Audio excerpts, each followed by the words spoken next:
L'heure de la transformation.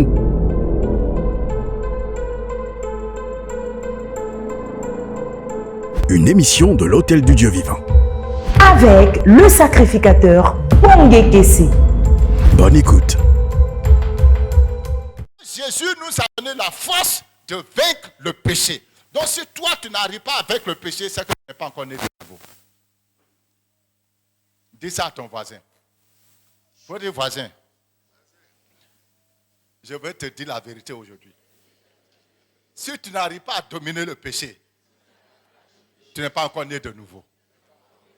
Tous ceux qui sont nés de nouveau sont une nouvelle créature. Les choses anciennes sont passées. Ils ont un cœur nouveau et un esprit nouveau. Alléluia. On dit Jésus nous a délivrés. Mais comment tu peux être délivré? Comment tu peux être une nouvelle créature et puis toutes les choses anciennes là, on les retrouve encore en toi?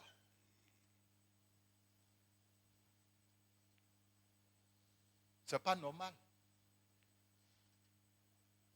Parce que tu n'es pas encore né de nouveau.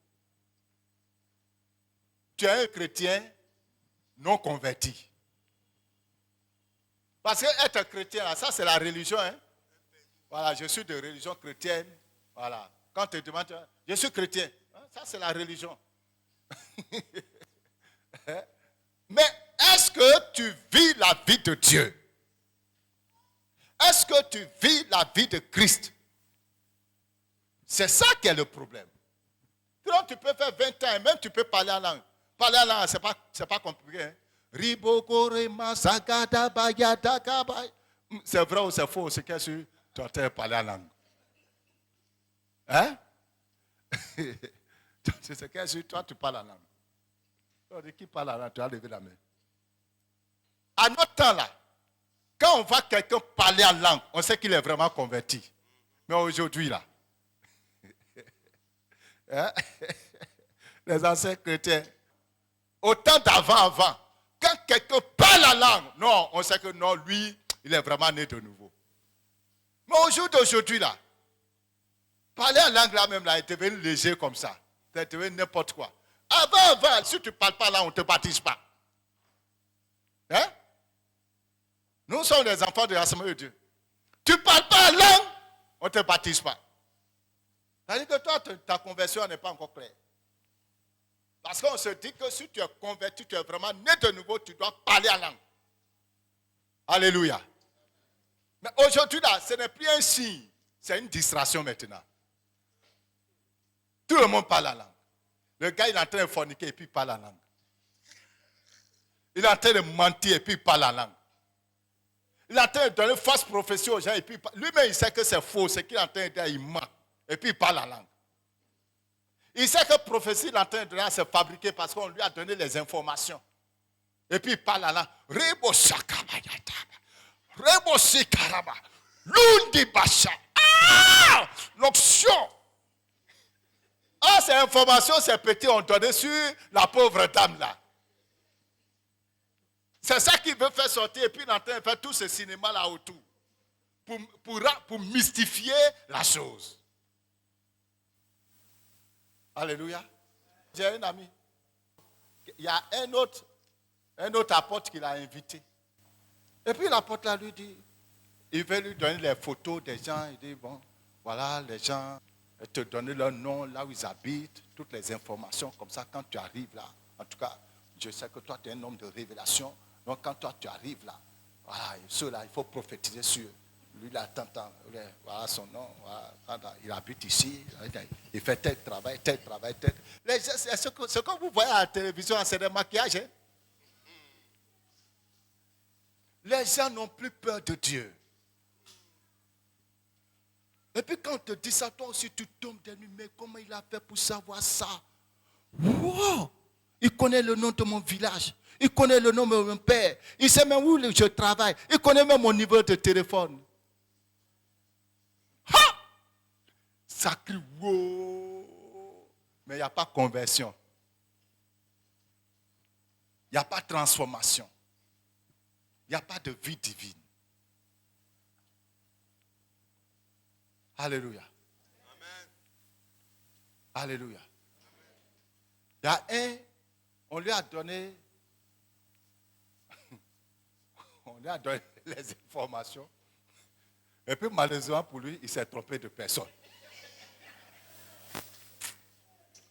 La sœur qui est là, c'est à toi que je parle. Lève-toi. Tu t'appelles tant, lève-toi. La sœur ne se lève pas. Mais c'est toi qui es en rouge là. Tu es en rouge, et puis tu as mis une chose. Et puis tu t'es natté. Tu t'es natté, c'est vrai que tu as mis voile, mais tu t'es natté. C'est sûr, nata, tu as mis voile. Je dis, il faut te lever, tu vas venir. La sœur ne se lève pas. Il dit, mais...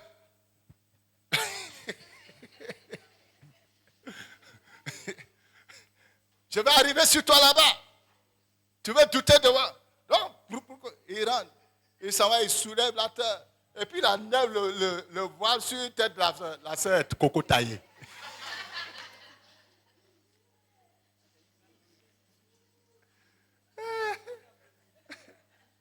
Alléluia. Il y en a qui vont sur Facebook. Ils prennent les informations. Et puis ils ont leurs petits qui font les recherches sur vous. Ils vont faire les recherches jusqu'à... Et puis ils vont s'arranger pour t'inviter au programme. Quand ils se sont rassurés que vous êtes au programme, ils vont dire à leur gourou, ah, mon élément est là. Hein. Voici les informations. Donc aujourd'hui, pour moi, doit tomber. Parce que c'est des contrats. Hein. Voilà, c'est des contrats. Si tu amènes un cas, ça te fait 50 000 francs, ou bien ça te fait 100 000 francs, ou bien 20 000 francs, ou bien 30 000 francs.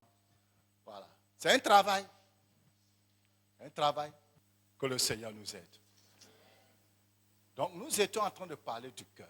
Il faut contrôler ton cœur. C'est ton cœur qui va te sauver, c'est ton cœur qui va te condamner. Quand on dit que quelqu'un est bon, ce n'est pas sa tête. C'est pour cela que le chrétien doit beaucoup travailler sur l'état de son cœur. Toutes les pensées qui viennent en vous, qui ne sont pas pures, il faut les enlever. Même les plaintes et les murmures, il faut les enlever. Les enfants d'Israël, là, s'ils ne sont pas rentrés dans Canaan, c'était à cause de quoi? Plaintes et murmures, c'est tout. Hein? Les plaintes et murmures qui les a bloqués et qui a fait qu'ils ne sont pas rentrés dans Canaan. Et les plaintes et murmures proviennent des situations qui sont difficiles à changer. Quand tu attends une promesse, tu attends une prophétie, la réalisation d'une prophétie, tu attends, ça ne vient pas. Hein? Ton cœur, tu es impatient. L'impatience, ça te pousse maintenant à te plaindre, à murmurer. Ça a été le cas des enfants d'Israël. Quand ce que tu espères, tu ne vois pas, ça te pousse à te plaindre, à murmurer. Quand ils ont quitté de l'Égypte, ils ont commencé à louer Dieu. Louer le Seigneur est puissant. Oh! 3 jours après, ils sont tombés, ils ont eu soif. Ils sont tombés sur une source d'eau, ils veulent boire, c'est amer. Le problème a commencé sur Moïse. Il dit non, donc toi là, ton problème, ton affaire, tu nous as fait pour nous faire sortir, c'est pour nous donner de l'eau amère ici. Donc l'eau là, c'est l'eau qu'on n'avait pas en Égypte. Et puis tu nous as amenés ici dans ce désert là, depuis 3 jours. Un peu d'eau qu'on a pris, tout est déjà fini dans ce désert. La seule première source d'eau qu'on trouve, c'est amer. Le problème a commencé. Chers frères et sœurs, quand ce que vous attendez de Dieu, vous ne voyez pas ça, que c'est autre chose qui vient, louer Dieu. Louez Dieu. Au lieu de vous plaindre, au lieu de murmurer, louez Dieu. Parce que c'est Dieu qui vous a mis sur ce chemin, ce n'est pas Moïse. Ta destinée n'est pas dans la main d'un homme. Ta destinée n'est pas dans la main d'un pasteur. Ta destinée, c'est dans la main de Dieu. Et c'est Dieu qui a tracé ton chemin. Donc, ce que tu trouves sur ce chemin, que ce soit bon, que ce soit mauvais, il faut louer Dieu. Il faut dire merci au Seigneur. Quel que soit le temps que ça te prend, il faut dire merci au Seigneur pour toute situation. Quand vous louez Dieu, vous possédez les portes. Quand vous louez Dieu, vous dominez. Mais quand vous vous plaignez, vous renforcez la fermeture, vous verrouillez les portes. Vous renforcez les démons. Les murmures et les plaintes nourrissent les démons. Il faut dire ça à ton voisin. La colère nourrit les démons. jalousie nourrit les démons. Toi, tu dis, moi je suis plus dans l'idolâtrie. Moi, depuis même je suis chouda. Je ne fais plus sacrifice. Je ne vais plus au bord de l'eau. Je ne donne plus cola. Je ne donne plus ceci. Mais tu donnes toujours ton cœur au diable.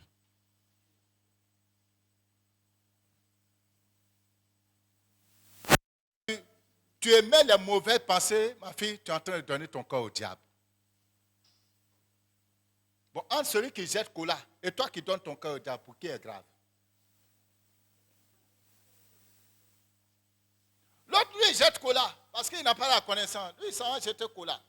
Mais toi, tu donnes ton cœur au diable. Tu dis au diable, viens t'asseoir. Parce que quand tu es jaloux, tu nourris un démon de jalousie. Quand tu le nourris, il vient t'asseoir dans ton cœur. Quand c'est la colère, tu nourris un démon de colère. Ça, c'est les dragons, ils aiment bien ça. Dragons, vipères, chiens, des esprits bizarres, dangereux là. Quand tu les nourris, ils viennent s'asseoir dans ton cœur. Bon, tu n'es pas allé jeter cola, mais tu as donné ton cœur à un dragon. Tu as donné ton cœur à une vipère. Tu as donné ton cœur à un chien. Tu as donné ton cœur à un scorpion. Pour qui est grave? Toi qui penses que tu es dans la lumière alors que tu es dans les ténèbres, pour toi est grave. L'autre au moins il est dans les ténèbres, on sait que lui c'est un gros païen. Mais toi tu es dans la lumière, mais les ténèbres sont en toi. Pour toi est grave. Maintenant qu'est-ce qui se passe? Mais quand toi tu as déjà donné ton cœur à la colère, hors colère là, lui il ne peut pas aller chez Dieu là-bas, mais toi tu peux aller chez Dieu. Donc toi, tu t'en vas chercher, par exemple, tu t'en vas chercher la gloire. Tu dis, Dieu, donne-moi la gloire, donne-moi la gloire. Dieu te donne la gloire. Mais la gloire, la colère, là, lui, il a besoin de ça aussi pour être fort. Donc lui, il va te laisser aller chercher la gloire là. Hein? Parce qu'il sait qu'après, tu vas le ravitailler. Avec la colère. Tu te mets en colère, le transfert se fait, tu l'as ravitaillé. Les chrétiens sont les plus grands ravitailleurs du diable. Nous ravitaillons le diable tous les jours. Je vous dis la vérité. Les mystiques ne peuvent pas aller chez Dieu. Les sorciers ne peuvent pas aller chez Dieu. Mais nous, les chrétiens, on a accès à la présence de Dieu à tout moment. Que tu sois sur la route, que tu sois dans ta chambre, tu as accès à la présence de Dieu. Donc, tu dis, Seigneur, quand tu es en train de bénir Dieu, Seigneur, je te loue parce que tu es grand. Les bénédictions sont en train de descendre comme ça. Mais ça descend où? Dans un mauvais cœur. Et dans ce cœur-là, il y a un dragon qui est assis. Tu l'as ravitaillé. Le plus grand ravitailleur du monde des ténèbres. Maintenant, demain, tu te plains. Ah, on allait à prier. Vraiment, la prière était forte. Dieu m'a montré des grandes choses. Mais pourquoi depuis la chose, ça ne vient pas? Non, c'est venu. Mais tu as ravitaillé. Tu as fait cadeau. Vraiment, ta gentillesse là, elle est extrême. Une gentillesse légendaire. Au point où les démons sont contents de toi. Parce que tu es tellement gentil avec eux. Toi, là où eux, ils ne peuvent pas partir, toi, tu vas là-bas. Tu rentres, tu sors, tu rentres, tu sors. Quand tu prends, tu leur donnes, tu prends, tu leur donnes, tu prends, tu leur donnes. Ils sont devenus gros comme ça, toi, tu es en train de maigrir. Et l'instrument de ravitaillement le plus puissant que le diable possède, il y en a deux que je vais vous citer. Premier, c'est la colère. Deuxième, c'est le péché sexuel. Les deux choses-là, quand ça est dans ta vie, si l'un d'entre eux est dans ta vie, il y a des gens même en plein culte qui se mettent en colère. Parce que le frère, quand il voulait sortir, il a marché sous son pied. Regarde-moi ce filet-là. Tu ne peux pas bien regarder, tu es aveugle ou bien quoi. Tu ne peux pas bien regarder avant de faire des choses. Donc, la colère et le péché sexuel. Les deux éléments-là. Si vous êtes dans l'un, ça sera difficile pour vous d'évoluer spirituellement. Et de garder les bénédictions que Dieu vous donne. Vous allez remarquer qu'à chaque fois que vous faites une bonne prière, une bonne colère va venir. Ça vous attend à la porte. C'est ça le passage a dit dans Genèse, le péché est à ta porte. Tu fais une bonne prière, bon jeûne, mais tu prends ton jeûne bien, 3 jours secs, tu frappes le diable, tu montes au trône de Dieu, tu descends avec la bénédiction. Toi-même, tu vois dans vision que vraiment la chose est descendue. Mais dès que tu descends du jeûne net, la colère t'accueille. Thomas, tout ce que tu as reçu là, tu déposes ça dans sa main. Tu recommences encore à 0. Tu fais une bonne offrande. Dieu déclare la bénédiction sur toi. Toi-même, tu sais que non, aujourd'hui, au culte là, offrande que j'ai fait là, moi-même, je sais que déclaration qui a été faite sur moi là, moi-même, je sens ça dans mon corps. C'est rentré même dans mon corps même. Mais avant d'arriver à la maison, chauffeur de Woro Woro,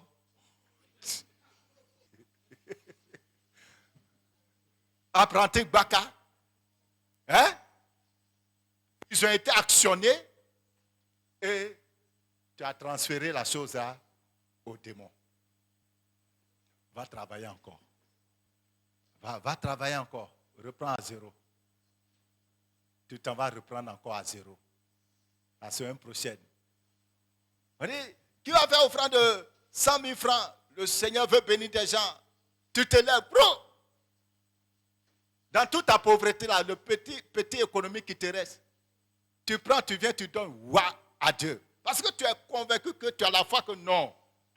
En tout cas, Dieu serait tellement béni. Effectivement, Dieu aussi te bénit. Mais le temps, 1 jour, 2 jours vont passer, la colère est venue chercher ce que tu as reçu de Dieu. Tu t'en reprends encore à 0. Pendant ce temps, les jours passent, les semaines passent, les mois passent, les années passent. Tu es dans la même position. Quelqu'un qui est venu hier, il t'a déjà dépassé. Dieu n'est pas ingrat pour oublier nos efforts. Hein? Mais quelle est l'attitude de nos cœurs? Pendant que nous servons Dieu là, quelle est l'attitude du cœur? L'autre chose, c'est le mensonge. Les chrétiens d'aujourd'hui mentent. Le gars, il ment, il n'a même pas honte de mentir. Tout ce que vous faites, que vous ne faites pas dans la vérité, est une porte ouverte pour que le diable vous vole. Si toi, tu n'es pas béni, soit un, tu es sorcier. Ou 2, tu es sorcier. 3, tu es sorcier. La sorcellerie, d'abord, c'est la mauvaise pensée qui nous anime. Avant que ce ne soit un esprit. Ce sont les pensées qui deviennent esprit. L'une des choses qui font que nous ne rentrons pas dans nos grâces, que nous ne possédons pas nos grâces, nous ne possédons pas nos portes, c'est l'ingratitude. Je vous prie par la compassion de Dieu. Même si quelqu'un vous a fait du mal, mais n'oubliez pas le bien que la personne vous a fait. Même si dans le parcours, la personne a eu à vous faire du mal, mais le bien que la personne a fait avant là, n'oubliez jamais ça. Tenez compte de ça. Il y a des personnes qui ne peuvent jamais rien dire de bon sur quelqu'un parce que la personne leur a fait telle chose. Or, la même personne avant a été une source de bénédiction pour eux. Mais tu n'es pas Dieu. Soyez reconnaissant le peu que ton frère, ta soeur fait pour toi là. Il faut reconnaître ça. Ayez des réactions qui permettent à la bénédiction de s'asseoir dans vos vies. C'est-à-dire qu'il y a des attitudes ou bien des aptitudes que vous devez développer si vous voulez posséder les portes. Il y a des conduites, il y a des comportements que vous devez avoir. Tu es dans un problème. Quelqu'un vient, Dieu l'utilise pour régler le problème. Quand tu as fini de dire merci, d'abord, il faut dire merci à la personne sur place, mais le lendemain, il faut encore dire merci à la personne. La gloire appartient à Dieu. Mais l'instrument que tu as utilisé là, il faut manifester ta reconnaissance. Il ne faut pas dire, c'est qu'est-ce que moi j'ai béni le Seigneur. Quand je suis quitté là, je suis allé dans la maison, j'ai béni Dieu, j'ai béni Dieu, j'ai béni Dieu. Mais Dieu, est-ce que Dieu est tombé du ciel pour t'amener là-bas? Dieu est passé par quelqu'un. Le robinet n'est pas l'eau. Mais tu ne peux pas avoir l'eau sans le robinet. Ce n'est pas du robinet que tu as besoin. Tu as besoin de l'eau. Mais le robinet est le canal par lequel tu peux avoir cette eau. Donc, il faut entretenir le robinet. Votre ingratitude vous ferme les portes. Le petit merci que tu n'as pas dit à quelqu'un là, ça peut faire que la bénédiction que tu as eue, la bénédiction devient légère. Elle ne s'assoit pas. Elle devient comme du vent. Apprenez à être bon envers tout le monde. Les gens peuvent être méchants envers vous, mais vous luttez pour rester bon envers les gens. Surtout quand c'est quelqu'un qui vous a donné un verre d'eau. Peut-être aujourd'hui tu as beaucoup de bouteilles d'eau, des barriques. Mais avant que tu aies les barriques là, il a fallu que quelqu'un te donne un verre un jour. Il ne faut pas oublier ça.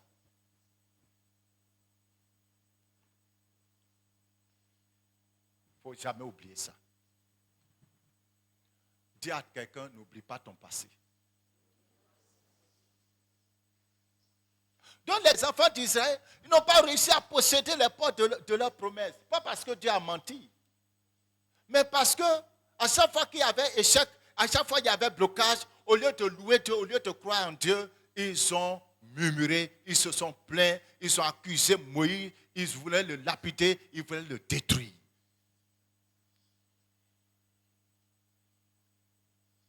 Vos plaintes et vos murmures vous condamnent. Et vous empêchent de posséder les portes. En clair, ce n'est pas la multitude de tes prières qui importe, mais c'est l'état de ton cœur qui importe. Tu peux jeûner, prier. Ah, moi, j'ai vu des gens qui priaient, qui jeûnaient tellement fort. Mais ça s'est résolvé par la mort. Ils sont morts dedans, sans voir la gloire. À cause de l'état de leur cœur. Aussi, je veux profiter pour parler au couple. La chose la plus difficile, la vie la plus difficile, mais en même temps la plus intéressante, c'est la vie de couple. Et c'est là-bas là, que Dieu envoie la bénédiction. C'est là-bas aussi que le diable travaille. Si monsieur t'insulte, tu n'es pas obligé de répondre. Si madame t'insulte, tu n'es pas obligé de répondre. Parce que quand Adam, il s'est laissé conduire par sa femme dans l'erreur, c'est lui qui a pris la responsabilité devant Dieu. Bon, elle peut commencer, mais toi, tu n'es pas obligé de suivre. Ou bien tu es dans ta maison, tu es dans ton lieu de travail, ton collègue va commencer, tu n'es pas obligé de suivre. Quand ça commence, il faut savoir que le diable veut le ravitaillement. Hein? Le diable veut le ravitaillement. Il ne faut pas lui servir ce que tu as moissonné. Dis à Satan, je te vois venir. Cette fois-ci, je ne vais pas te ravitailler. Quitte-la. Va ailleurs. Il ne faut pas ravitailler le diable. C'est ton ami, il t'a mal parlé. Oh, tu n'es pas obligé de le suivre dedans. Le diable veut que tu le ravitailles. Il ne faut pas te laisser conduire dedans. Quand tu reçois la bénédiction dans le péché, ça devient un poison. Ça devient un poison. Cette bénédiction va te détruire. Pourquoi? Parce que ça va endurcir ton cœur. Tu vas te dire, de toute façon, je mène cette vie-là, mais Dieu me bénit. Dieu me bénit. Donc, tu ne vas pas prendre à cœur de te sanctifier. Tu ne vas plus chercher à changer parce que tu as ce que tu veux. Tu as ce que tu veux. Et comme tu as ce que tu veux, tu ne cherches plus à faire des efforts pour changer. Et tu t'en vas à l'enfer comme ça. Hein? Frère, si vous êtes bloqué dans vos vies, bénissez Dieu. Parce que Dieu ne veut pas que vous partiez à l'enfer. Parce que quand tu es bloqué là, tu demandes, tu ne reçois pas. Tu vois en esprit, mais tu ne possèdes pas. Ça te donne l'occasion de t'asseoir sur ta vie pour te demander qu'est-ce qui ne va pas. C'est sur quel chemin je suis et puis les choses sont difficiles pour moi. Qu'est-ce que Dieu voit dans mon cœur et puis ces choses. Moi, je pense que quand Dieu t'aime trop, que Dieu ne veut pas que toi, tu partes à l'enfer, là, Dieu ne va pas mettre le beurre dans tes yeux. Dieu ne va pas mettre du beurre dans tes yeux. Dieu il va mettre piment pour que tu voies réellement ton état. Si ça doit te prendre 10 ans, 20 ans pour changer. Mais Dieu là, un jour, comme ce qu'il n'a pas fait en 20 ans, il peut faire ça en une seule journée. Donc ça, ce n'est pas un problème. Si c'est mariage, il peut faire ça en une seule journée. Si c'est enfantement, il peut faire en une seule journée. Si c'est élévation professionnelle, en un clic, il peut faire ça. Si c'est vrai, en un clic, il peut faire ça. Mais ce qui intéresse Dieu là, quel est l'état de ton cœur? L'autre source, c'est la haine. La haine, et puis les mauvais ressentiments, les rancœurs. Ce que Agbadas t'a fait depuis 2000, nous sommes aujourd'hui en 2000, hein? Ça fait 24 ans. Ton cœur est encore dessus. Quand tu te rappelles, ton cœur se coupe. Il m'a fait du mal, hein? Ça, il m'a fait peur. Ça. Tout ce que tu te souviens, puis ça te fait du mal. Ça te fait mal, c'est que tu n'as pas encore pardonné. Quand ça te fait mal encore, ça te donne encore des émotions, c'est que tu n'as pas encore pardonné. Il y a des gens, non, j'ai déjà pardonné, mais tu as déjà pardonné, et puis tout le temps tu es dedans. Quand on a pardonné quelque chose même, on oublie presque la chose. On peut s'en souvenir, mais ce n'est pas un souvenir qui provoque l'amertume, la colère, la nervosité. Toi, tu te souviens, puis ton cœur sait, il y a un problème. Vous voulez posséder la porte? Possédez vos cœurs. Et si Dieu ne veut pas mélanger le riz avec le sable pour vous donner, c'est une marque d'amour pour vous. Parce que quand tu manges le riz avec le sable, appendicite t'attend. Ulcère t'attend, tes intestins seront perforés. Alléluia. Dieu veut que nous soyons un peuple saint, un peuple pur. Donc il ne faut pas te comparer aux autres. Ah, mais lui là même, là, il n'a même pas une bonne vie, mais il est béni. Oui, mais il s'en va à l'enfer. Il s'en va à l'enfer. Parce que l'enfer là, même nous pasteurs qui prêchons, il y a beaucoup d'entre nous qui sont déjà partis là-bas. Tu es sur la terre, mais ton nom est déjà dans l'enfer. Écoutez-moi, de la même manière que quand nous sommes sauvés, nos noms sont dans le livre de vie là. De cette même manière, quand on n'est pas sauvé, nos noms sont à l'enfer. Le livre de l'enfer, ton nom est dedans. Et que tu es sur terre, mais ton âme est déjà à l'enfer là-bas.